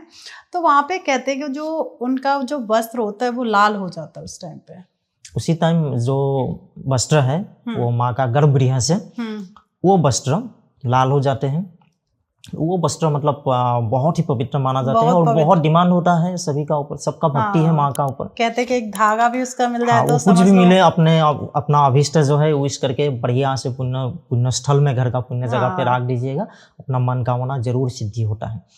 और उसी समय जो माँ का मंदिर जो वो ये वार्षिक धर्म का बाद जो माँ का मंदिर पवित्र होने का बाद जो खुला जाते हैं, तो उसी समय में भीड़ आपको देखने का मिलता है। और उसी समय में अगर कोई दर्शन हो जाते हैं, पूरे 1 महीने तक, 1 महीने का अंदर भी आपको दर्शन हो जाते हैं ना, एक बहुत ही अलग, बहुत ही दिव्य अनुभूति हो जाते हैं। और ये अम्बुबासी मेला का समय में भी आप पहाड़ का ऊपर अगर रहेंगे, तो पूरा एक्चुअली पत्थरी का पहाड़ है, आप रहेंगे तो उसी समय में भी दिव्य अनुभूति है। मणि सर, आप ना चेयरमैन हैं गीता मिशन के, क्या उसके बारे में थोड़ा प्रकाश डालेंगे? जरूर। हम एक बात बताएंगे, जो गीता है भारतीय सनातन संस्कृति का सर्वोत्तम सृष्टि श्रीमद्भागवत गीता, तो हमको एक्चुअली हम लोग बचपन में सिखाया गया था गीता मत पढ़ो बेटा इतना, बचपन का समय में, क्योंकि मेरा बचपन का समय से ही धर्मशास्त्र से बहुत ही आग्रह था। गीता पढ़ने से आदमी पागल हो जाएगा, ऐसा बोलते हैं कि नहीं, सन्यासी हो जाएगा, सन्यासी हो जाएगा, कि गीता पढ़ने से सन्यासी हो जाएगा। कितना भ्रांत धारणा है। गीता ने क्या सिखाया हुआ है? अर्जुन जो अपने कर्म से भाग रहा था, उसको भगवान ने मेंटरशिप के जरिए उसको अपना ड्यूटी करवाया जी। और ड्यूटी क्या होता है? धर्मयुक्त ड्यूटी, धर्मयुक्त कर्म, वही तो ड्यूटी है। बिल्कुल। क्योंकि कुरुक्षेत्र जो था वो तो युद्ध नहीं था ना, वो धर्म युद्ध था, है ना। धर्म क्षेत्र कुरुक्षेत्र, गीता का प्रारंभ भी ऐसा हुआ है, वो धर्म क्षेत्र है। अब देखे तो हमारा जीवन भी धर्म क्षेत्र है, युद्ध क्षेत्र है। और क्या युद्ध क्षेत्र है? धर्म क्षेत्र, क्योंकि धर्म और अधर्म का बीच में लड़ाई है। तो अपने काम के प्रति निष्ठा से उसको करवाया, अधर्म के ऊपर धर्म का जीत दिलवाया है, वही है गीता। लेकिन हमको क्या सिखाया जाते हैं? हमको सिखाया जाता है गीता मत पढ़ो, गीता पढ़ने से तुम सन्यासी हो जाओगे। गीता में बहुत बड़ा फिलोसॉफिकल बात है। लेकिन आपको मैं एक बात बताऊंगा, गीता ऐसा चीज है जो बच्चा से लेकर एकदम जो बेड पे पड़ा हुआ है, लास्ट बेड पे, बिस्तर पे, मतलब उसका जाने का समय हो गया ना, उसी को लेके सेम श्लोक उसको अलग अलग अर्थ देगा जी। और आप भी गीता पढ़ेंगे, आप आज गीता पढ़ रहे हैं, आपका जीवन का सिचुएशन अलग हो जाएगा, परिस्थिति बदल जाएगा, आप उसी समय में गीता पढ़ेंगे, उसका अलग अर्थ निकाल लेंगे। गीता इतना चिरंतन और शाश्वत है जी, ठीक है ना। बिल्कुल। आपको एक मैं छोटी सी मैं एक बात बताता हूँ। आप गीता में स्पेशली किया है ज्ञान योग, कर्म योग और भक्ति योग है, ठीक है ना। और गीता शुरू कैसे होता है? हताशा से, है ना, फिकल माइंड से, फ्रस्ट्रेशन से। अर्जुन को जब लगा दिया है यार इसे इतना, ये मेरे काम में कैसा करूंगा, ये बाधा है, ये है, मोह माया है, उसका मोह माया आ गया है। हम भी जीवन का युद्ध जो हमारा शुरू होता है, हम भी ऐसा मोह माया में पड़ जाते हैं। काम करने के लिए हम मतलब दिशहारा जो बोलते हैं, दिशहारा हो जाते हैं, है ना। उसी में भगवान का भक्ति आ जाते हैं जी। आप भगवान के प्रति, अर्जुन ने क्या किया है? समर्पण किया है, बिल्कुल। भक्ति किया है, समर्पण किया, तो भगवान से क्या मिला है?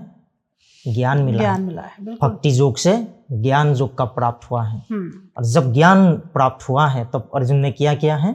धर्म युक्त कर्म किया है। जो करना चाहिए था वो सही ढंग से किया है, बिल्कुल। सही कर्म सही ढंग से किया है, ठीक है ना। ये तो है। फल का आशा मत करके, क्योंकि हम लोगों का फ्रस्ट्रेशन क्यों आते हैं? हम फल का आशा करते, पहले से ही कर लेते। पहले से आप अपने कर्म करो ना भाई, सही ढंग से कर्म करो तो आपको जरूर जो अच्छा है वो आपको मिलेंगे। बिल्कुल सही बात है ना। तो इतना छोटी सी, इतना लाइफ स्किल जो हम बोलते हैं ना आजकल, लाइफ स्किल्स का इतना बड़ा मतलब यूनिवर्सिटी का लेवल में भी सिखाया जाता है लाइफ स्किल्स। तो दुनिया का सबसे बड़ा लाइफ स्किल्स का ग्रंथ कौन है? शास्त्र क्या है? गीता। वो तो गीता है। लाइफ स्किल ट्रेनर कौन है? आजकल एक बहुत बड़ा motivational speaker, life skill trainer, is $1 billion industry, isn't it. तो आप देखो तो सबसे बड़ा लाइफ स्किल ट्रेनर कौन है? भगवान श्री कृष्ण है, गीता है, श्री कृष्ण का वाणी है, गीता है। तो हम लोग गीता मिशन को ये लेके, क्योंकि हमको बचपन में कहा गया था गीता मत पढ़ो, क्योंकि धर्मशास्त्र से हमारा बहुत आग्रह था, सब पढ़ाई शुरू किया, गीता पढ़ना शुरू किया है। तो गीता मत पढ़ो, गीता पढ़ने से तुम्हारा लड़का, पिताजी को बोलते हैं कि तुम्हारा लड़का गीता पढ़ रहा है, वो कहीं सन्यासी तो ना बन जाए। लोगों के पहले विचार यही। धीरे धीरे हमने ये पढ़ा तो अच्छा लगा है। हम आपको अभी हम एक है मेरा पास, ये भी एक दिखा देते हैं कि ये आपको भी दिखा है कि ये गीता ज्ञान कोर्स, ये लेवल 1 है। ओके, इसमें लेवल्स होते हैं। लेवल्स भी होता है क्योंकि ये बेसिक लेवल्स में हमने इतना जो आकर्षक बातें हैं, जो एक्चुअली फर्स्ट टाइमर को आकर्षित कर सकते हैं, गीता नहीं पढ़ा है, इस लोगों के लिए बनाया हुआ है। क्योंकि गीता बहुत बड़ा फिलोसॉफिकल एक्सचेंज भी है, पाश्चात्य का, वेस्टर्न का लास्ट 150 ईयर। तो ऐसे आप लोगों का आशीर्वाद में और भी लोग कल्याणकारी कार्य करते रहेंगे। बहुत अच्छा काम किया, 2009 से आप इस काम कर रहे हैं। तो सर एक और ज्योतिष से रिलेटेड एक मेरा क्वेश्चन है कि एक वैदिक ज्योतिष और एक पश्चिम ज्योतिष कहते हैं, इनमें दोनों में कोई अंतर है क्या? जरूर अंतर तो हम नहीं बोलेंगे, एक्चुअली दोनों ही ज्योतिष है। उसका गणना पद्धति और एक्चुअली देखने का जो जरिया है एक्चुअली वो थोड़ा सा अलग है। और हम लोगों का वेदों में कहा गया है कि वेद है जो विश्व का पहला ज्ञान है, सनातन संस्कृति का भी पहला ग्रंथ है। कहा गया है कि एकम सद विप्र बहुधा वदंती, मतलब सत्य को पाने का पथ अलग अलग भिन्न भिन्न हो सकता है, लेकिन सत्य एक ही होता है, वही है। लेकिन वेस्टर्न एस्ट्रोलॉजी का क्या है, कुछ लिमिटेशन है। अब सिंपल सा बात में हम बोल देते हैं, ज्यादा टेक्निकल बात बोलेंगे तो दर्शक लोगों को शायद समझ में नहीं आएंगे। आपको आप क्या देखते हैं, वेस्टर्न में सन साइन देखते हैं। सन साइन में क्या होता है, आपका राशि का अगेंस्ट में ब्रैकेट में क्या लिखा जाता है कि आपका जन्म अगर इंग्राजी इस तारीख से लेकर इस तारीख तक लगता है, लगभग वो 30 दिन का होता है, 30 डेज या 31 डेज का, ठीक है ना। और हम लोगों का जो वैदिक सिस्टम है, इसमें राशिफल में क्या देखे जाते हैं, नाम से राशि लेते हैं। नाम से राशि, जी। हमारा राशि जो है वो है चंद्र का राशि। हम देखते हैं आपका जन्म में का समय चंद्र कौन सा राशि में था, वो आपका जन्म राशि हो गया है। वेस्टर्न का जो है सन साइन देखते हैं वो लोग। सन साइन में क्या है, जन्म का समय रवि कहाँ पे था, वही आपका सन साइन हो गया। हम लोग भी रवि का विचार करते हैं, हम लोगों का भी रवि होता है, लेकिन हम लोग उसी से राशि फल का विचार नहीं करते हैं। क्योंकि कारण हम बताते हैं, रवि जो है वो 1 महीने तक रहते हैं एक राशि में। जी, जी, जी। तो हम जब एक राशि का जो हम राशिफल बताते हैं तब क्या होता है, पूरा 1 महीने में जन्म लेने वाला व्यक्ति को वो कवर करेंगे। और हमारा जो है चंद्रमा 2.25 डेज, 2 दिन से थोड़ा सा ज्यादा है, वो कवर कर ले। तो हम लोगों का ज्यादा प्रेसाइज है ना, वी आर अराउंड, हम लोग 12-15 गुण ज्यादा प्रेसाइज है। तो ये राशिफल ज्यादा प्रेसाइज है, इसलिए अलग अलग सिस्टम भी है। और आपको मैं बताने के लिए मतलब बहुत ही गर्व है कि वेस्टर्न एस्ट्रोलॉजी में जो नक्षत्र का विचार है वो बिल्कुल नहीं है, एक्चुअली एब्सेंट है।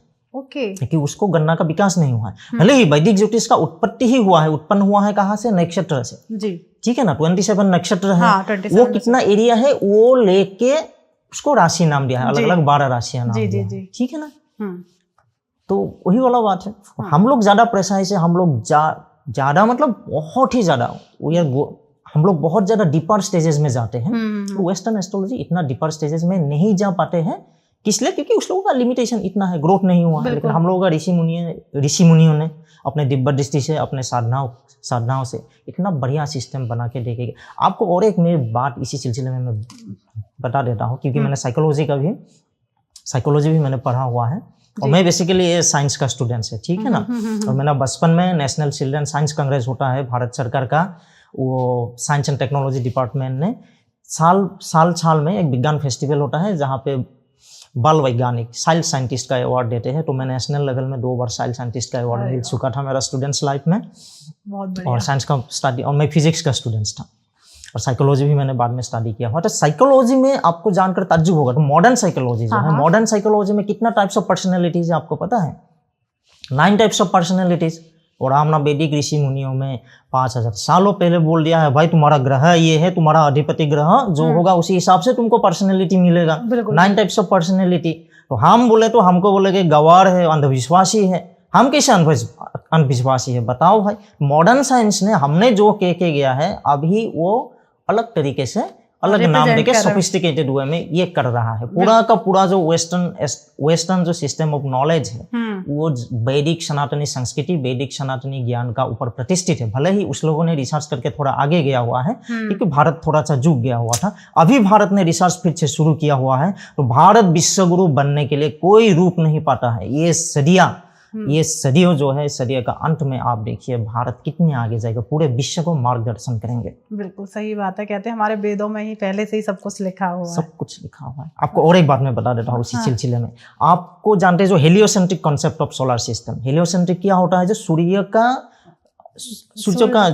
को मध्य करके जो सारा ग्रह जो परिभ्रमण करके, वो वेस्टर्न एस्ट्रोलॉजी। आप कहीं भी जाओ आजकल गूगल में भी करके देखो, कोई जो स्टूडेंट्स का जो साइंस का बुक है उसी में लिखा देता है कौन किया हुआ था, कोपरनिकस ने। कितना सन में? 1543 या 47 समथिंग में, ठीक है ना। तो लगभग आज से कितना 500 साल पहले होगा। लेकिन हमारा वेदों में ये पहला सूक्त में ही लिखा हुआ है, श्लोक में लिखा हुआ है जे सूर्य ही प्रधान है। और उपनिषद में, वेदों में तो ठीक है श्लोक में लिखा हुआ है, छोटा सा करके लिखा हुआ है। उपनिषद में 2500 साल पहले याज्ञवल्क्य करके एक ऋषि है, शतपथ ब्राह्मण एक शास्त्र है, उसी शास्त्र में आप खुल के देखो, चैप्टर बाय चैप्टर बहुत विस्तार रूप से बताया गया हुआ है कि सूर्य ही मध्य में है, उसका सब लोग अंत करके जो सारा जितना ग्रह है, 7 ग्रह एक्चुअली, राहु केतु उपग्रह है, तो 7 ग्रह पूरा का पूरा परिभ्रमण करते हैं। हम आसाम से आया हुआ है, तो आसाम का भी एक बात बता दें। आसाम में एक प्रसिद्ध नवग्रह मंदिर है, नवग्रह मंदिर। नवग्रह मंदिर देश का भिन्न प्रांत में है, थोड़ा कम है, 22 नवग्रह मंदिर है। इसमें से जो प्रमुख है आसाम में है एक नवग्रह, तो वो जो है आसाम का एस्ट्रोलॉजिकल हेरिटेज है, उसको भी दर्शाते हैं। ये नवग्रह मंदिर, भले ही अभी का जो मंदिर का स्ट्रक्चर है वो 1700 समथिंग में ये किया हुआ है, तो लगभग ये 400 ईयर्स पुराना है। लेकिन वो मंदिर जो है, पुराना जो मंदिर था वो एक्चुअली, आसाम आपको पता है कि भूकंप प्रवण है, भूकंप में थोड़ा सा ये हो गया था, तो नया करके बनाया गया था। वो 400 शताब्दी में, ठीक है ना, लगभग 1700 साल पहले वो मंदिर किया हुआ था। और उस मंदिर में आपको जानकर ताज्जुब होगा, प्लैनेट्स के लिए एक शिवलिंग है एक्चुअली, ग्रह को एक्चुअली एक शिवलिंग का तरह एक्चुअली किया गया। किस स्ट्रक्चर में रखा गया है? आज का जो सोलर सिस्टम का, ठीक है ना, सौर जगत का जो ग्रह का जो स्थिति है, उसी स्थिति का हिसाब से वो रखा गया हुआ है। तो हम बोले तो मंदिर का वाद बोले तो अंधविश्वासी हो जाते हैं, और जब साइंस का बात लेके थोड़ा सा सोफिस्टिकेटेड वे से बोल देते हैं, वाह वाह वाह, तालियां बजते हैं। ये कौन सी बात है भाई? मतलब क्या, हमारे ऋषि उन्होंने पहले ही सब चीज खोज कर रखी थी। सही बात है ये तो। जैसे मनीष सर, आप मतलब चीफ एडवाइजर हैं काल भैरव सेना के, तो ये है क्या काल भैरव सेना, और किस तरीके से ये काम करती है? सेना आ रही है तो कोई ना कोई काम जरूर करते होंगे आप। जरूर। उसको सेना का नाम दिया है, बहुत लोग सोचते हैं कि शायद सेना नाम देने से आजकल सोचते हैं कि थोड़ा जंगी टाइप का है, लेकिन जंगी टाइप का है कुछ नहीं है। ये एक्चुअली एक सेवा का कार्य करते हैं। काल भैरव सेना, वो बाबा काल भैरव का, पशुपतिनाथ का आशीर्वाद है, और पशुपतिनाथ का, बाबा पशुपतिनाथ का आज्ञा से ये मैं काम, एक दिन मुझे सपना में आया हुआ है ये, क्योंकि ये पशुपतिनाथ किया हुआ है। सारा जगत का जो जीव जंतु है उसी का गॉड है। काल भैरव जो है उसका वाहन है कुत्ता। तो जगत का जितना भी जीव है एक्चुअली काल भैरव को माना जाते हैं, रक्षक माना जाते हैं एक्चुअली। काल भैरव जो है रक्षक है एक्चुअली, ठीक है ना। तो हम लोग एक्चुअली जीव जंतु के लिए इंडिविजुअल लेवल में काम कर रहा था, तो I am also an animal activist, animal right activist, animal lovers, और बहुत लोग हैं। तो कुछ कुछ दर्द जो है सहन नहीं होता है, तो एक दिन रात को ऐसे ही कुछ दर्द सहन नहीं हो रहा था, कुछ कुछ चीज़ देख के गया है, भले ही उसको हम कुछ करके हॉस्पिटल में जो है हम करवा दिया है एक्चुअली वेट हॉस्पिटल में, लेकिन फिर भी सहन नहीं हो रहा था, क्योंकि आदमी लोगों का पास वो कंपेशन नहीं है जीव जंतु के प्रति। बिल्कुल। जीव जंतु तो छोड़ो, आजकल तो मनुष्य के प्रति भी आपको आपस में ही कंपेशन नहीं हो गया, घर का सदस्य के प्रति भी कंपेशन नहीं हो गया बिल्कुल। तो उसको कैसे वापस ला जा सके, तो उसी दिन रात सपने में मुझे भगवान शिव जी ने, भगवान काल भैरव जी ने आशीर्वाद दिया हुआ है, आप ये कीजिए, क्योंकि गीता मिशन तो बहुत सालों से हम कर रहा है। ये काल भैरव सेना एक्चुअली नया है कंपैरेटिवली, और उसको क्यों करना पड़ा, क्योंकि ये स्पेशली एनिमल जो जीव जंतु को कल्याण के लिए और रक्षा करने के लिए, सबसे बड़ा है रक्षा करने के लिए। क्योंकि बहुत लोग सोचते हैं कि ये रास्ते में कुत्ता है वो क्या करेंगे, उसका तो कोई नहीं है। तो सब लोगों के लिए ये चेतावनी है कि रास्ते में कुत्ता हो, जिसका भी मालिक नहीं हो, कुछ नहीं हो, आप उसको अकेला मत समझो, उसके पास है भगवान काल भैरव है। बिल्कुल। और काल भैरव का आशीर्वाद से काल भैरव सेना है। हर कुत्ता का साथ, हर बिल्ली का साथ, हर जीव जंतुओं का साथ जो अत्याचार का, मनुष्य का अत्याचार का शिकार होते हैं, उसको रक्षा करने के लिए काल भैरव सेना है, बाबा काल भैरव का आशीर्वाद है। तो हम लोग स्पेशल आसाम में शुरू किया है ये कार्य, एम्बुलेंस भी किया हुआ है, एम्बुलेंस का व्यवस्था, और उसको बहुत सारा लोग किया है एक्चुअली। जीव जंतु के लिए इंडिविजुअल लेवल में काम कर रहा है, उसको एकत्रित करके एक मंच देने के लिए, और एक थोड़ा सा एक मैसेज देने के लिए भी, क्योंकि जो लोग ये सोचते हैं कि कुछ नहीं है, कुछ भी करो, रास्ते में जाओ, लाठ मारो, पत्थर मारो, भगाओ, गर्म पानी डाल दो, ये सब को थोड़ा अच्छा चेतावनी देने के लिए, भाई तुम जिसको सोच रहा है कोई नहीं है, जिसका कोई नहीं है उसको काल है, और काल भैरव सेना। और काल भैरव एक बात आपको तो पता ही है कि महादेव का, शिव जी का सबसे उग्र रूप है, रक्षक रूप है, और काल भैरव कहीं उग्र हो जाएगा ना तो समझ लेना संहार हो जाएगा, तांडव हो जाएगा। बिल्कुल, कहते हैं ना काल भैरव की काल भैरव सेना है। बिल्कुल सही बात है ये, और कह सकते हैं काफ़ी अच्छा लगा मुझे तो आपसे बात करके। आपके पास इतनी नॉलेज है कि ये एक पॉडकास्ट भी कम है कि आपसे ऐसा लग रहा है कि बात करते ही रहो, बहुत कुछ सीखने को मिल रहा है। तो मनी सर, मैं कहूँगी कि आज जो हमारी ऑडियंस है आपको देख रही है और बहुत कुछ सीख रही है आपसे, तो उनके लिए कोई एक मैसेज आप देना चाहेंगे? देखो, मेरा मैसेज तो बहुत सिंपल है, मेरा जो रेमेडी है वो भी बहुत सिंपल होता है। हाँ, सर से हम कुछ वैदिक एस्ट्रोलॉजी की रेमेडीज भी ले लेते हैं, तो बिल्कुल सर एक बार आप कुछ ऐसी रेमेडीज जो लोगों को फायदा पहुंचाए। जरूर। तो पहले मैं 2 छोटा सा सिंपल रेमेडी में दे सकता हूँ, जो मतलब पूरा का पूरा जो पंच तत्व को आपको बैलेंस करेंगे। आपको वास्तु से जुड़ा हुआ है तो आपको पता होगा। आपको एक मैं सवाल करता हूँ, आप अपने आप को सवाल कीजिएगा, सब लोग भी। खाली पैर से जमीन आप लास्ट टाइम कब था? नहीं था, ये मतलब ये टाइल्स वगैरह में होगा, उसका बारे में हम नहीं बोल रहा है। जो मिट्टी वाला जमीन पे, मिट्टी वाला जमीन पे आप लास्ट कब आप जमीन का स्पर्श में रहा करता था? आप देखो, कभी किसी का सालों साल तक जमीन का साथ कुछ स्पर्श नहीं हो रहा है, सालों साल हो गए लोगों के। तो पंच तत्व का जो है भूमि तत्व, वो कहाँ से आपका शुद्धि होगा? आप दिन में, सुबह में, सबसे बढ़िया है सुबह में। और जिसका नींद का प्रॉब्लम है वो रात को कीजिएगा। भाई बाहर में कहीं पे जमी कुछ स्पर्श करके भगवान का नाम लीजिएगा, शुद्ध रूप से आप जमी को स्पर्श कीजिएगा। जमी क्या है, आपको पूरा का पूरा निगेटिविटी ऑब्जर्व कर लेगा। जितना आप फ्रस्ट्रेशन है, आपको फ्रस्ट्रेशन लेने के लिए कोई तैयार है लेकिन आप दे नहीं रहा है, क्या है, आप वो कर दीजिएगा। और जिसका मैं स्पेशली मैं बोल रहा हूँ, जिसका नींद का प्रॉब्लम है, आजकल बहुत स्ट्रेस लेवल बढ़ गया है ना, नींद नहीं आते हैं, उसी को सोने से पहले आप 2 मिनट भी पूरा मिट्टी जो है, लेकिन मिट्टी होना पड़ेगा। और आसपास में एक्चुअली जो मेट्रो सिटीज है, एक्चुअली मिट्टी मिलना थोड़ा मुश्किल है। आप कोई मिट्टी का जो टाब होता है, मिट्टी का टाब में थोड़ा नॉर्मल मिट्टी रख दीजिएगा, उसी का ऊपर में भी आप कर सकते हैं, लेकिन प्लास्टिक या उसी में मत कीजिएगा। धातु का ऊपर भी कर सकते हैं, कोई लोहे का जैसे कोई ये होगा, इसी में आप मिट्टी रख के वो भी कर सकते हैं। के टब टाइप से भी टब टाइप का मिल जाते हैं, थोड़ा सा उसी में लेके उसी में आप 2 मिनट आपको पैर के रखिएगा, फिर सो जाएगा। और फिर मुझे बोलिएगा, आप धन्यवाद देंगे, भाई वाह क्या बढ़िया नींद आ गया, तो आपका सारा का सारा टेंशन खत्म। बिल्कुल सही। और दूसरा चीज मैं बोल रहा हूँ, आप काम कर रहा है, चाहे बिजनेस हो, चाहे कर्म हो, चाहे कुछ भी हो, आपका विस्तार नहीं हो रहा है, उन्नति नहीं हो रहा है, इसके लिए मैं आपको छोटी सी तरीका में बता देता हूँ। आपने कब लास्ट टाइम आसमान के तरफ देखा हुआ था, आकाश के तरफ कब देखा हुआ था? आजकल तो देखते नहीं है। आजकल आदमी लोग खाली एक ही चीज के लिए, एक ही चीज के तरफ देखते हैं। क्या है ये? मोबाइल के तरफ। मोबाइल देखते देखते सभी फैमिली का मुंह देखना ही भूल गया है, ठीक है ना। देखेंगे भी तो कभी भूल ही जाते हैं। मतलब 4 लोग भी बैठे तो फोन ही हाथ में होता है। वही है, आकाश के तरफ देखिएगा और उसी समय आप संध्या का समय ले लीजिएगा, नहीं तो सुबह का समय भी हो सकता है, नहीं तो कोई भी समय आपका जो फुर्सत का समय है लीजिएगा। आकाश के तरफ देखिएगा और उसी समय अगर चिड़िया अगर उड़ा हुआ है, आपको देख लिया है ना, अब 2 मिनट देख लेना। आपको ये क्या करते हैं, वायु तत्व जो होता है, वायु तत्व किसका कारक है? एक्चुअली कुबेर का कारक है ना। बुध का कारक है, बुध है बुद्धि का कारक, वाक शक्ति का कारक, फाइनेंस का कारक है कुबेर का कारक। वो ये धन देगा आपको, वो धन का वर्षा कर देंगे। आप शुद्ध रूप से आसमान की तरफ देखिए, जो चिड़िया उड़ते हुए देखा हुआ है, चिड़िया को थोड़ा सा अगर खिला दीजिएगा वो और भी अच्छा हो जाएगा, है ना। थोड़ा दाना देने में क्या जाएगा आपका, कुछ नहीं जाएगा, लेकिन जो आएगा आपका पास बहुत आ जाएगा। ये 2 मैं छोटी छोटी तरीका में बता दिया हूँ। और फिर मैं एक आपको थोड़ा तांत्रिक टोटका में दे देता हूँ। बिल्कुल बिल्कुल, बहुत जरूरी है आपको, क्योंकि बहुत आजकल आप देखिए, कोई है ना आपका खुशी में तो दूसरे का जरूर आनंद होता है ना, लेकिन आपको दुख देख के आदमी को ज्यादा आनंद होता है। लेकिन नहीं, बात आजकल ऐसा हो गया, जलन होता है।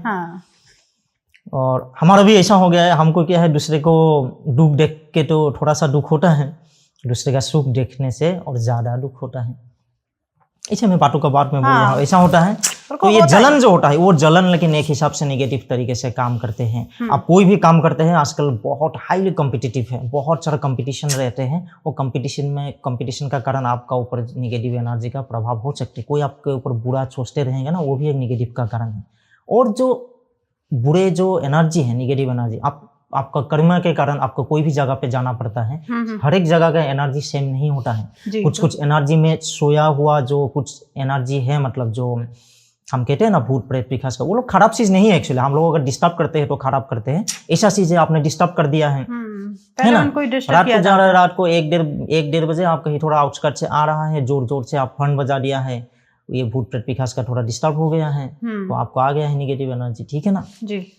तो ये सबसे हर एक तरफ का नेगेटिव एनर्जी से बच के रहने के लिए एक छोटी सी तरीका है। एक नींबू ले लीजिएगा और काला सरसों जो होता है, ब्लैक मास्टर सीड्स, है ना, एक नींबू और ब्लैक मास्टर सीड्स वो काले कपड़े से बांध के रखिए। वो शुक्रवार को शाम को सूर्य अस्त होने का बाद आप खरीदिए। जितना खरीदिए, मतलब थोड़ा ही खरीदिएगा, वो करके वो कपड़ा उपड़ा में बांध के बाहर में ही करके अपना घर में ऐसे ही लेके आओ। शुक्रवार रात को अपने पास रखो, ठीक है ना। ठीक है। और शनिवार दिन भी ऐसा ही रखो।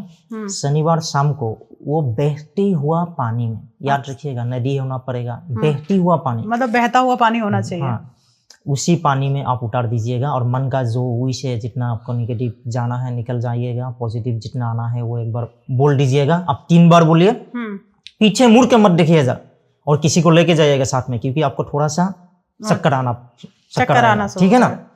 वो आप कर दीजिएगा। वो 4 महीने में एक बार कर दीजिएगा। आपको पूरा 4 महीने के लिए आपको गारंटेड कवच मिल गया है। बिल्कुल, मतलब नेगेटिविटी आपसे दूर हो जाएगी, पॉजिटिविटी आती रहेगी। कोई भी नेगेटिव, वो जो कवच जैसा होता है ना, हम जो कहते हैं आपको कवच हो गया है, कोई भी जितना भी मार रहेगा आपका कुछ नहीं होगा। आप बिंदास अपना जो एनर्जी है वो अच्छे कर्मों में लगा दीजिएगा। बिल्कुल सही बात है। मतलब कह सकते हैं एक बार आपको रेमेडी करनी है, 4 महीने तक आपको एक कवच मिल गया, फिर कर लो, बहुत आसान रेमेडी है। और एक लास्ट मैसेज हमारे व्यूअर्स के लिए। देखिए, हम सब लोग हम वैदिक ज्योतिष करते हैं, कोई तंत्र पे विश्वास रखते हैं, और जो विश्वास नहीं भी रखते वो भी सनातनी है। कोई भी भगवान को विश्वास नहीं करते वो भी सनातन। अपने आप में तो विश्वास रखते हैं, अपने के ऊपर विश्वास रखना वो भी आत्मा स्वरूप है। तो मन में अगर सच्ची भावना है, हमारा जो गुरु ने हमको सिखाया हुआ है, ज्योतिष का गुरु बोलो, तंत्र का गुरु, सभी ने सिखाया, मन में कपट आचरण लेके आप कहीं पे भी कहीं आगे नहीं जा सकते हैं। बिल्कुल, 1 कदम आगे, 2 कदम आगे गया है, लगता है कि हम बहुत आ गया है, लेकिन नीचे में गड्ढा है। तो मन में शुद्ध भक्ति लेके आगे जाइएगा। आप लोगों का सभी का जीवन बहुत सुखद हो, मंगलमय हो, यही मेरा शुभकामना है। बहुत बढ़िया। तो कह सकते हैं डॉक्टर मनी सर से आप मिलने के लिए सर की हम जितनी भी डिटेल्स हैं डिस्क्रिप्शन में डाल देंगे, सर का कॉन्टैक्ट नंबर डाल देंगे। और सर से और कुछ सीखना है, गीता के मिशन में आपको जुड़ना है और उसके लेवल्स आप धीरे धीरे सीखते जाइए, बहुत कुछ जीवन में चेंज आएगा। आप मनी सर से मिलिए और सारी डिटेल्स डिस्क्रिप्शन में मिलेगी। उसके लिए देखिए, सबसे पहले आप हमारे भी चैनल को सब्सक्राइब कर लीजिए, सर का भी चैनल है उसे भी जाके आप सब्सक्राइब कर लीजिए और अच्छी अच्छी चीज़ें वहाँ जाके सीखिए। और जो भी आपका कोई क्वेश्चन रहता है या कोई डाउट है सर से पूछना चाहते हैं तो कमेंट के द्वारा आप पूछ सकते हैं। और सर का कॉन्टैक्ट नंबर आपको हमारी स्क्रीन पर दिख ही रहा होगा, सर से आप जाके कॉन्टैक्ट भी कर सकते हैं। तो मिलते हैं एक नए एपिसोड में, क्योंकि इस एपिसोड में बहुत कुछ सीखने को मिला है। तो आप अपने जीवन में उस चीज़ को उतारिए और कुछ अच्छा अच्छा करिए। तो मिलते हैं नेक्स्ट एपिसोड में, जब तक आप अपने घर में स्वस्थ रहिए, मस्त रहिए। जय माँ कामाख्या।